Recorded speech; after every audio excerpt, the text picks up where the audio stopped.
Welcome to Aging on the Suncoast. I'm your host, Jason Martino. Many seniors face malnutrition or hunger issues on a daily basis.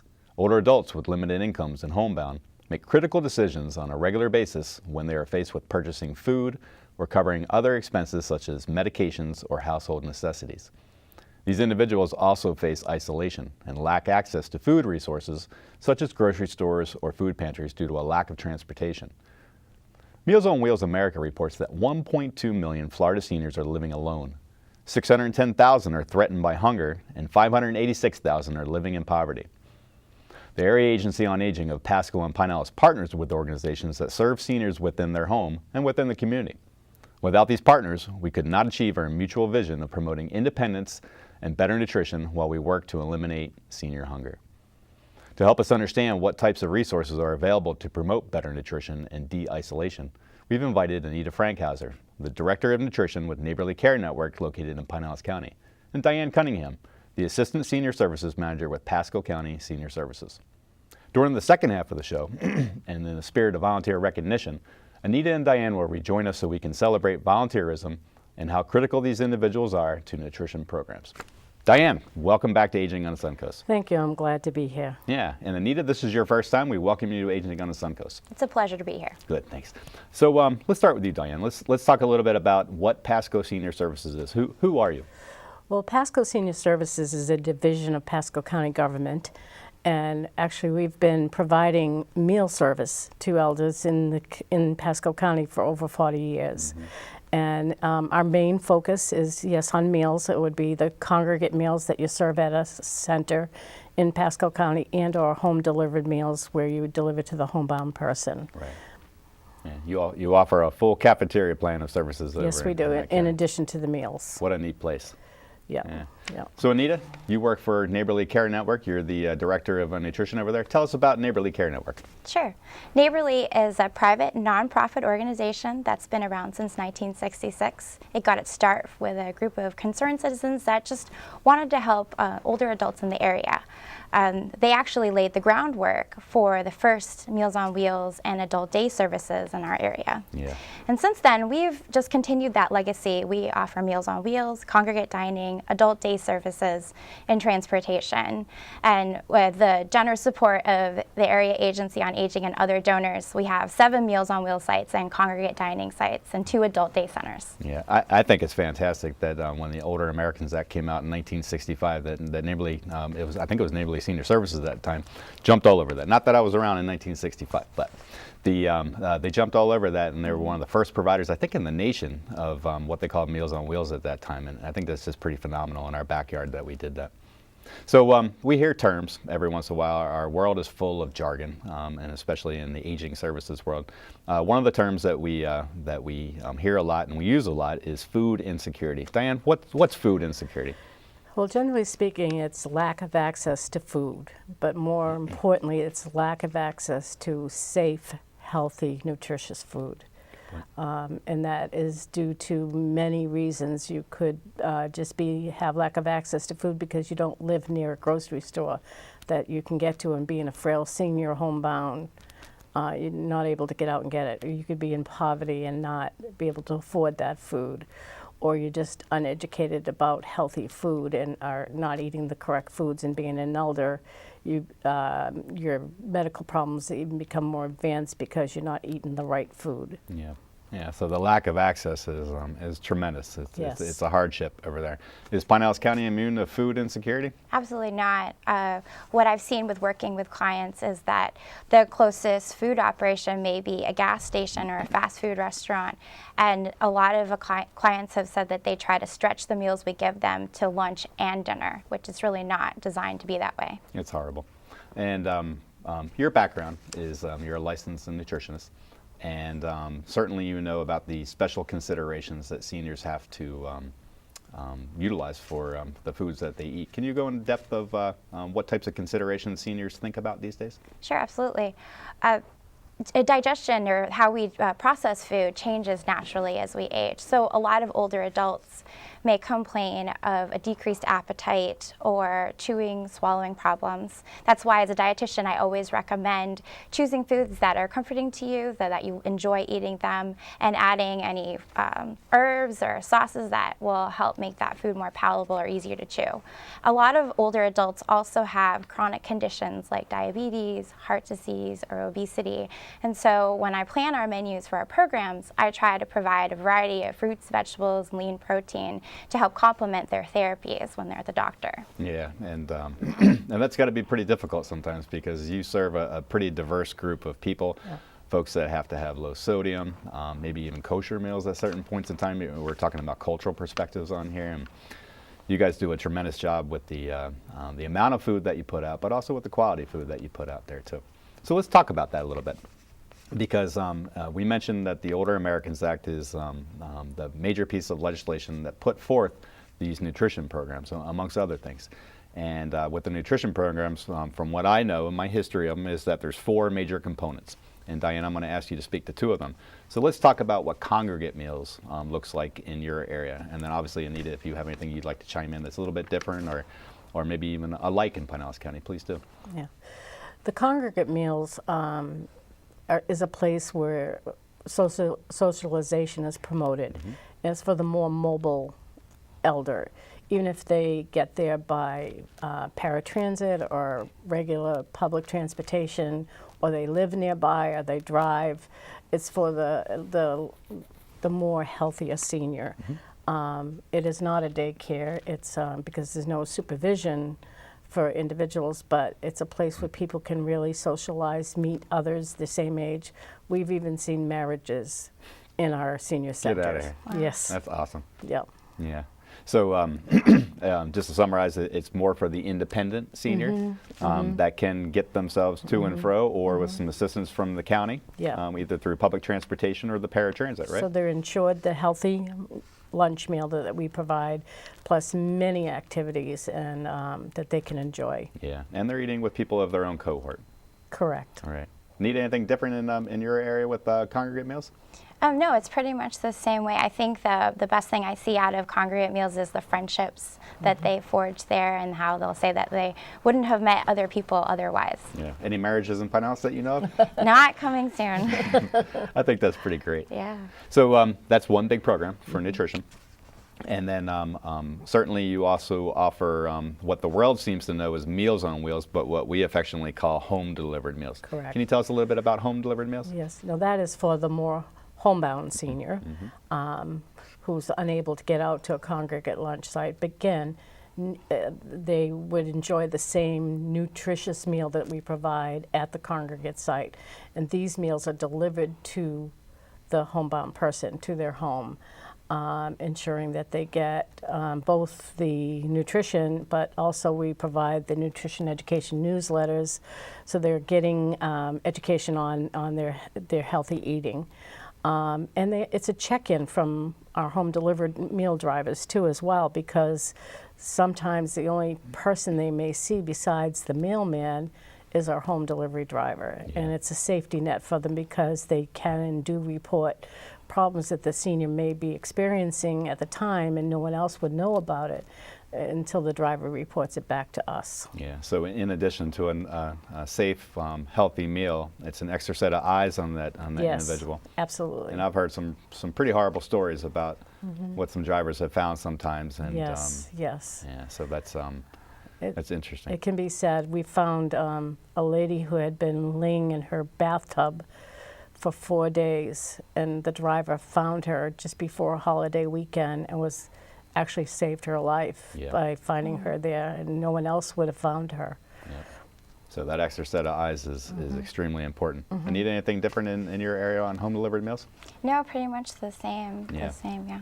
I want to point out that most of the time that the delivery of meals is done by volunteers, and something that we're going to go into a little bit later in the second half of the show, and we're going to highlight how important these individuals are to programs like these. So congregate meals, home delivered meals, and there's 2 other big ones, and I'm going to rely on you to fill us in on this, Anita. So to complement congregate meals and also to complement home-delivered meals, we have nutrition counseling. What goes on in nutrition counseling? Yeah, nutrition counseling is offered to all of our clients at no cost. And as a dietitian, I go into someone's home and meet with them, and we identify a nutrition problem, and then we develop a plan to use food to teach them how food affects them and their condition. And so, for example, I may work with someone who is newly diagnosed with diabetes, and I will teach them strategies and foods that will help them manage their blood sugar. Yeah, that's pretty darn cool. And if I remember correctly, you also give some correspondence to that person's physician, do you not? Oh, yes. Yeah. Physicians can give us an order, and we can talk about any diets that they have prescribed to them. Yeah, and then I also remember this as well, that one thing that I thought was pretty cool is not only did you do an initial workup with the person that you're working with on the counseling, but you would follow up with that person later on to see what kind of good outcomes that came from that. Specifically, one case I remember when that person was diabetic and they were having a hard time managing their diabetes. A lot of times good nutrition can help out with that, so that's pretty incredible that you do that. So we got congregate meals, both you folks provide congregate meals, home delivered meals, nutrition counseling, and then another big one is nutrition education. What's that about, Anita? Yeah. So throughout the year, we have special nutrition topics of each month that are based on the most common problems that we see in older adults, like iron deficiency or a lack of fiber intake. And so for homebound clients on our Meals on Wheels program, they'll get a handout, patient education material that describes the topic of the month. And for our clients who go to our senior cafes, they can go to a class where we would teach them how to use foods of the month, for example. We offer food demos and food tastes. Our goal with this program is to try to make nutrition education meaningful and engaging. Yeah, that's awesome. And I know that you do nutrition education as well, very similar to how Anita does it in Pinellas County? Pretty much the same, yes. Yeah. So let's thank you for that description, and I think our audience has a pretty good picture of that. So Anita, you mentioned the word that counseling was free, and that reminded me that we should talk about eligibility. What's eligibility look like for these programs here? It's generally speaking for the age 60 or over person. There are different guidelines for both congregate and home delivered. There's no means testing. However, we do have a lot of people who are low income, maybe live in rural areas, lack access to food, and can come to either a congregate site or have home delivered meals. In our area, we do have a lot of rural areas too. We do encourage donations toward the cost of the meal because that helps feed more people. Sure. With that extra income in the program. Yeah, that's definitely a good encouragement. But otherwise, it doesn't cost anything to the senior. Yeah. And anything else, Anita, that eligibility on your side of things? No, it's pretty much the same thing. pretty much Just 60 and straightforward. older. Yeah. For Is it- Meals on Wheels, they have to be homebound. Yeah. There are some exceptions to that rule, but Yeah. Is it safe for me to say that because there's a massive need for food and then obviously the funding that goes into it is not enough, that there may be some wait lists for things? yeah. Yeah.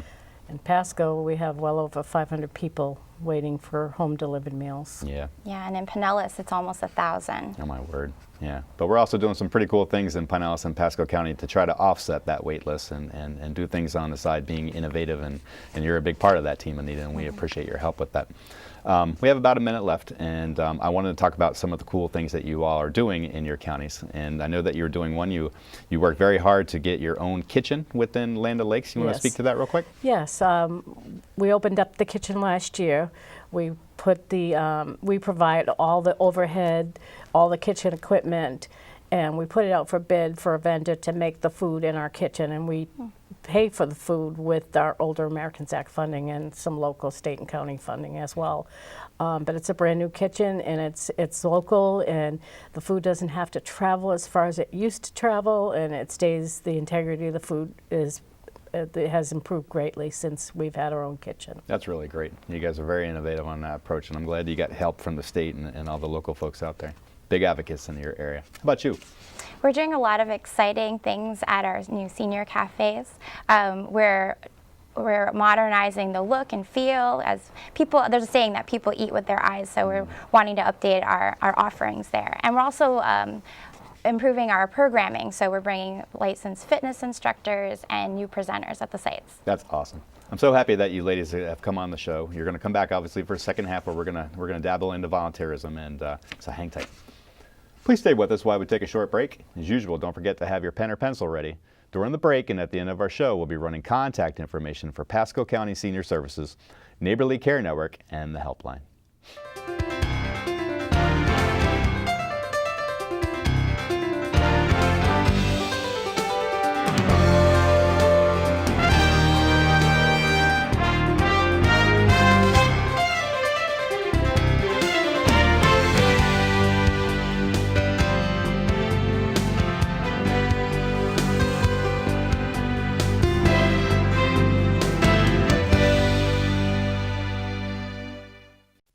James is 70 and a writer whose joint pain has been a story in itself.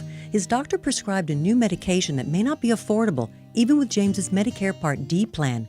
James called Shine. Shine volunteer counselors can guide you to money-saving prescription assistance programs, including a program that helps pay Medicare Part D plan costs for limited-income seniors. Shine costs nothing but could save you time and money. More information is available at 1-800-963-5337. Welcome back to Aging on the Suncoast. During the first half of the show, Anita Frankheiser and Diane Cunningham helped us understand who their agencies are and how they promote better nutrition for Pasco and Pinellas County seniors.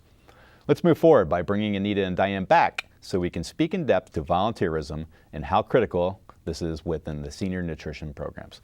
Diane, welcome back to the second half. Thank you, Jason. You too, Anita. Thank you. All right, so Anita, I'm going to start with you.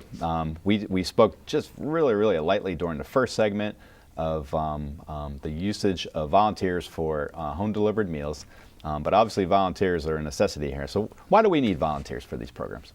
Volunteers are everything to our program. They are that extra set of eyes and ears in the community on our clients, and they provide that human touch to our services. But really, bottom line, the more volunteers we have, the more people we can serve.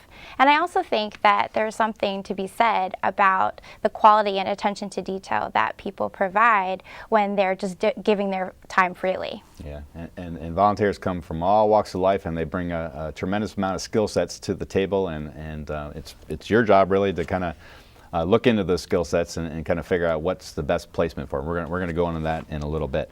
So what should a volunteer be thinking about if they want to engage in some of your programs? I think the first thing you should ask yourself is, what are you passionate about? Do you want to work with seniors in your area? And are you interested in nutrition or hunger issues? And then the second thing I would say is to think about how much time you can consistently give. Because as you work with our clients, you develop a relationship with them, and you can become each other's lifeline. Yeah, and that's important thing that you just said, is that many times our volunteers are seniors themselves, and they are the same cohort as the people that they're helping to serve at that time.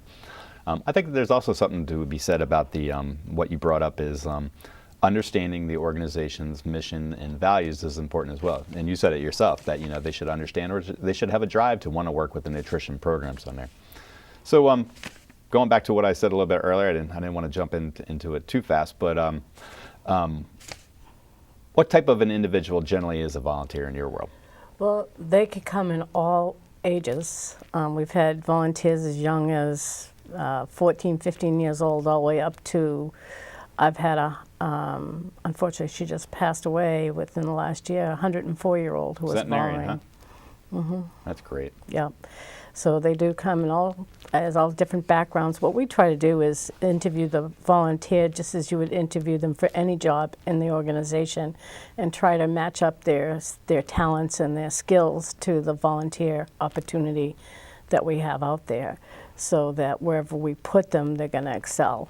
And usually those people are getting more out of volunteering than they're giving, because they feel so rewarded in that position. Mm-hmm. So while we're talking about types of volunteers and different types of individuals, I remember from a long time ago, and I'm really not sure if you still do it again, but you don't just have seniors as volunteers, that you really dip into the corporate world, into the for-profits, to see if they want to give back and pay it forward. Is that still true? Yeah, we still have volunteers from the Tampa Bay Rays who will deliver a route, and up until recently we had people from Publix also delivering a route. Yeah. So yeah, and I think you were working with Jabil, a pretty large employer in this area, maybe even Tech Data at one point in time. And I remember in my days working in nutrition programs, I see all these younger people in there. I go, well, this doesn't seem normal to the normal demographic that's here. And so proud of y'all for dipping into that population and doing it. Does Pasco work with any of the corporate entities over there? Yeah, not so much a corporate, different entities. We do have, we partner with Cindy's Pets, who provide pet food to our clients who are home delivered meals, because we found out that people who have pets were giving half of their meal to their pets and half to themselves. So this allows them to eat their meal, their nutritious meal, and have the pet get some food as well. Yeah. And we do partner with ARC, which are disabled adults. And it benefits them as much as it benefits for us, and they help serve in our congregate sites. They even go out on home delivery to deliver to to routes. They may not have a job, and this is something that really is meaningful and purposeful for them, but it helps serve our clients as well. Yeah, I love the story about Cindy's Pets. I remember when all that came together, and Anita even brought it up earlier about the fact that people were taking little bits of their food and to feed their pets because they were low income and they didn't have money to balance it out in that. Let's get specific. So for your congregate meal program, how do you utilize volunteers for that program? Well, I like to say that if you want to help, there's really any position at Neighborly that we can match you with. We have volunteers who just want to roll silverware, or for example, Bobby, who loves to call bingo. There are volunteers who are like a jack of all trades, and they'll just pitch in wherever they need help at the sites, whether it's serving meals or cleaning tables. Yeah, I think you said it best. They just want to help. Yeah. Right? Yeah. How about for you in your congregate meal program? It's basically the same. We have a lot of people who help out in the kitchen, people who like to serve, people who like to clean up. We have greeters, we have instructors for our different activities, receptionists, people who do work in the office and help do the database. Depending on where their skill is, we just try to employ them wherever there is a need. Yeah, and for your home delivered meal program? Yeah, and then you have volunteers who deliver those meals. Again, some of our volunteers do more than just deliver a meal. They will also do some friendly visiting with the person, and a lot of these people who have home delivered meals are isolated and do not have many family or friend contact, and they will spend some time with the senior. Yeah. How about you? Anything different or alike in Pinellas County for home delivered meals? It's pretty much the same. Our volunteers provide a friendly face to the homebound clients, and like I'm just thinking about one of our volunteers, Bruce. He's there almost every day of the week helping to pack meals, and then he'll drive one, sometimes two routes multiple times a week. Get out of here. Bruce sounds like a pretty cool person. Yeah, he's really putting a lot in, dedicating himself to your agencies on there. All right. So obviously they're a tremendous help. What kind of let's define what that impact is for your agencies and how volunteers play it. Diane, you want to start? Well, as you know, and you mentioned previously, due to there's just so much funding available, so there's a lot of need there where we just can't pay to fill that need.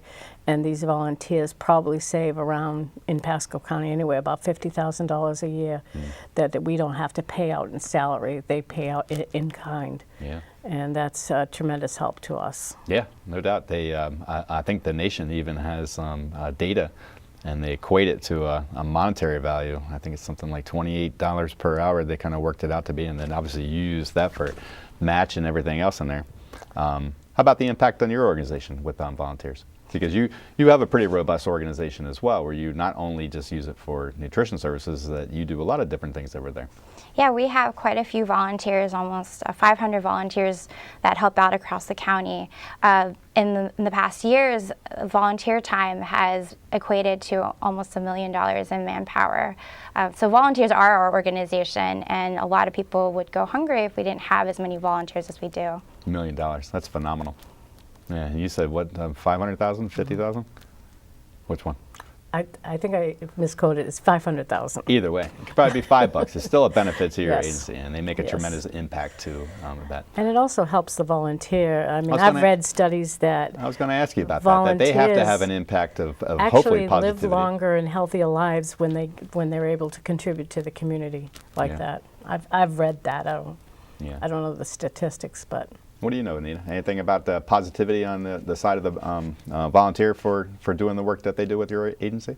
Volunteers come to us because they want to help others, but then they end up staying because volunteering actually helps them. Like you were saying, they stay engaged in the community and they get a sense of fulfillment by helping others. Yeah, and I have to imagine that certain volunteers, some volunteers, are also living alone and looking for opportunities to engage. yes. So while they might be at a home-delivered meal client's house, and that person is isolated because they're homebound, you have two kind of isolated people talking to each other and might even start a relationship, or in the congregate meal setting and that. Let's talk about what current needs that you have for volunteers at Pasco County. Our larger need would be for home delivery. We have a lot of senior citizens who are participating in the program anyway, and they do help out, and they are volunteers.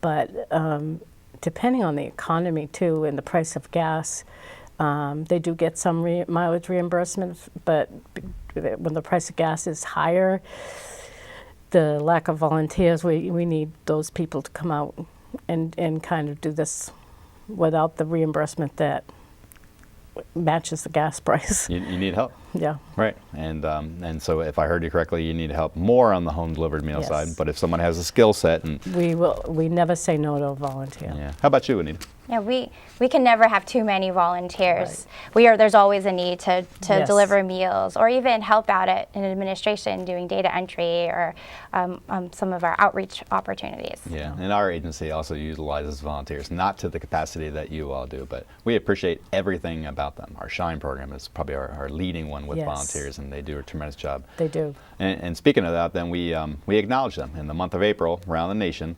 It's National Volunteer Recognition Month. And so we do a lot of different activities to remind them how important that they are, and not just within that month, but throughout the year. I imagine you all do similar things. We just had our appreciation luncheon, and we honored 300 or so people who give their time and energy to our agency, and we're really appreciative of them. That's dynamite. 300 volunteers getting appreciated. How about you, Anita? Well, I think the gratitude that we show our volunteers is nothing compared to the gratitude that our clients show our volunteers each and every day. But throughout the year, we try to give them treats as well, and then we also have an annual luncheon. Yeah. I really want to thank you ladies for coming on the show. Diane, welcome back to you the very show. much. Anita, for the first time, y'all did wonderful. You really expressed how important these nutrition programs are, and then for the folks that help you serve these things. I would also be remiss because a little bird once told me that you'd probably be retiring at the end of this year here. And I want to let you know personally that I've enjoyed every day working with you. Thank you, Jason. And I've enjoyed it as well. Yeah, and I hope you feel prideful for the tremendous things that you've done for seniors within Pasco County. Thank you. I appreciate that. All right, Thank thanks for you. coming back to our show. Yep. We hope this month's broadcast was informative. We wouldn't have these resources without great organizations like Neighborly Care Network and Pasco County Senior Services. We also can't thank volunteers enough for everything they do each and every day. We'll see you next month, and until then, please make every use of the organizations we showcase today.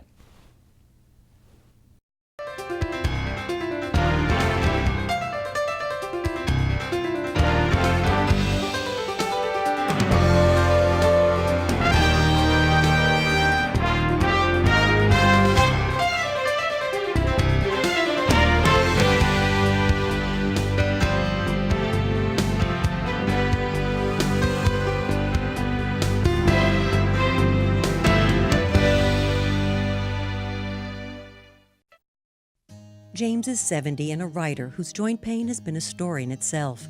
His doctor prescribed a new medication that may not be affordable, even with James's Medicare Part D plan. James called SHINE. SHINE volunteer counselors can guide you to money-saving prescription assistance programs, including a program that helps pay Medicare Part D plan costs for limited-income seniors. SHINE costs nothing but could save you time and money. More information is available at 1-800-963-5337.